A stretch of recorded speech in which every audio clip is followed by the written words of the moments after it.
When Jesus arrived at the official's house and saw the flute players and the crowd who were making a commotion, he said, "Go away, the girl is not dead, but sleeping." And they ridiculed him. When the crowd was put out, he came and took her by the hand, and the little girl arose. And news of this spread throughout all of the land. And as Jesus passed on from there, two blind men followed him, crying out, "Son of David, have pity on us." When he entered the house, the blind men approached him, and Jesus said to them, "Do you believe that I can do this?" "Yes, Lord," they said to him. Then he touched their eyes and said, "Let it be done for you according to your faith." And their eyes were opened. Jesus warned them sternly, "See that no one knows about this." But they went out and spread the word of him through all of the land.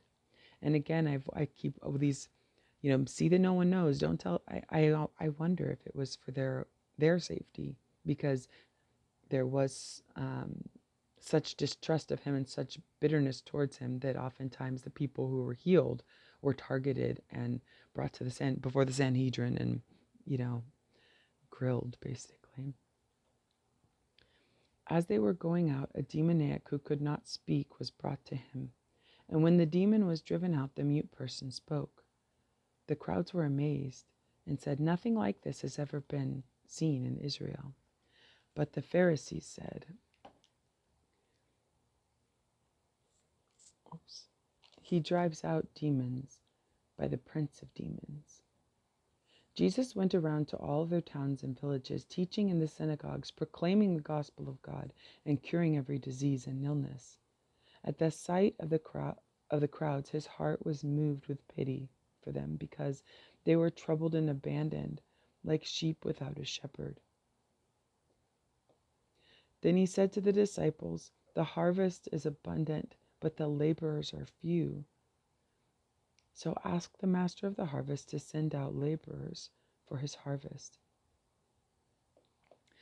And I just think, like, this whole passage, like, I never really clicked to me, but so many of these stories these situations seem to be kind of like examples of the healings and the faith that even with these men that were the blind men, like, "Do you believe that I'm able to do this?"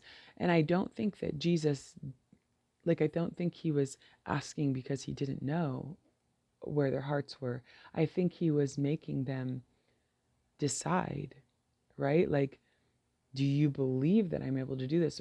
Don't like I think he was calling out their faith, like summoning it up a little bit by asking that question. And I think sometimes there's a lot of things we don't even realize about ourselves until somebody asks us, and then we go, "Oh, you're right. I don't like that," or "That did hurt my feelings. I didn't even realize that," whatever. Because until we're asked, sometimes we're not even evaluating. But from the paralytic to the woman to the child who, was dead, that he raised from the dead, and then these blind men, and the demoniac. The I think that each of these people, there had to be some faith involved. In each of these instances, the crowd was beginning to see more and more of who he is, and was cultivating that faith. But I think that also here, this description of the crowd, like, they were troubled and abandoned, like sheep without a shepherd. And I'm going to be real, I relate with this a lot, because I don't feel like, I feel like there is a role that the church is designed to play that it's not playing for a lot of us. A lot of us that are in over our head. Like, I mean, as it was saying at the beginning, like, the healthy do not need a doctor, the sick do. There are so many people who aren't, I call it being between the cracks. Like we're the ones who slip quietly and politely between the cracks and we fall. And there's not a place, because I'm not polite about it anymore. I'm climbing up from the cracks all the time and poking my head out. But like people don't know what to do because the things are too complicated. We've allowed the church to become complicated when it should never have been complicated. It should always have been maybe hard and difficult, but not complicated, not difficult to navigate or think about or figure out things. Like maybe what we have to do is difficult, to take a stand for things or to, whatever, to square our shoulders. I don't know. But, um, but there's a lot of us out that are in a place where we are trying to live a life of faith and we're trying to walk with the Lord, but the church is actually puts hurdles in the way because so many of us cannot fit in there very well. There's not a place for us, and it's not intentional slighting. It's that people don't notice. They don't notice, and they don't notice that they'll, as I've said, and I think at least one, there was a way of saying it that everybody can be invited to the party, but not everybody is invited to dance. Like we can go, but it becomes more and more clear that you're not really a part of things when you're never invited to dance, And I know that it's not just those of us who don't fit that are suffering. I know that the people that fit suffer too because they know things are wrong. They perceive like, why is it so evil these days? Why is this not happening? Why did, after all these years and all these things that I thought I was doing right, why did my child go off the rails? Like all these things that it's not like it's just one side suffering. But I guess I'm not saying it in condemnation one way or the other. I'm not saying we should fix it because I don't know if we should. I have no idea what the Holy Spirit has in store.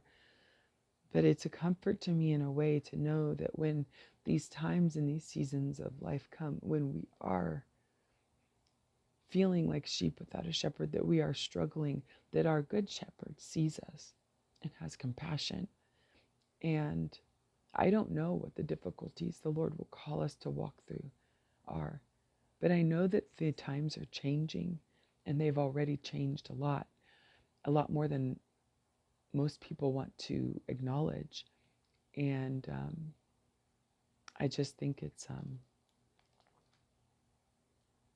I don't know.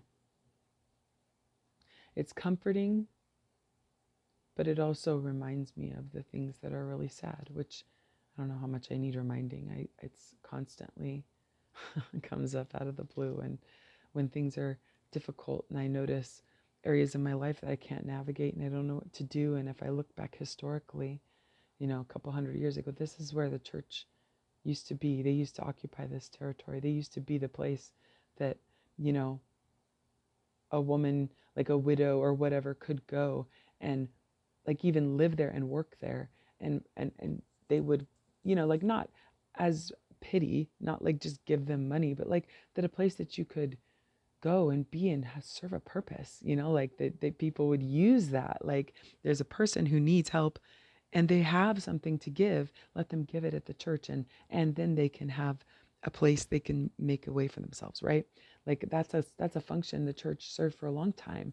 And other than like I suppose the Catholic Church where people are nuns and priests, the church is the the church closes. Did you know? Super weird. These super big buildings that have all these potential and capabilities are closed most of the week. It's just interesting. Like I don't quite understand, but I don't have to. I just have to keep trusting in my good shepherd and trust him as the world changes because he shakes things up a lot. Sometimes we don't realize that's what's happening. And then I think sometimes, yeah, my